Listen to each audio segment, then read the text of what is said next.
Letos je tretji letnik je že tega dna odprtih vrat. In zakaj smo se odločili? Zato, ker ko smo prišli kot novi investor od Kofole, smo razmišljali, kako pokažemo ostalim sosedom, vsem sodelavcem, celemu okolju, da razvijamo podjetje, da nekaj delamo, da naprej, da nije to, da smo nekaj kupili, zapremo pa gremo nekaj nazaj. To je glavni razlog. Meni veseli, da prihajajo sosedi, da prihajajo naši zaposleni s svojimi družinami in vsi sosedi. In kaj smo pripravili?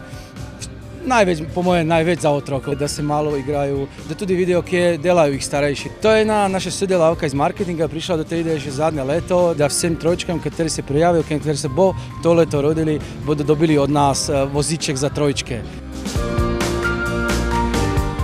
Danes smo tukaj na dnevu odprtih vrat. Predstavljamo širši publiki naše proizvodne linije, da se soočijo z linijo, kako dejansko se polni Radenska.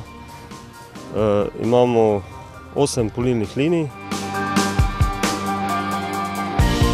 Nekoč sem tudi spadala, čeprav sem bila poslovodja v Gornji Radgoni in takrat sem prvič videla to proizvodnjo, toliko ljudi zraven. Zdaj pa mašina, vse sem poslikala, bravo Radenska.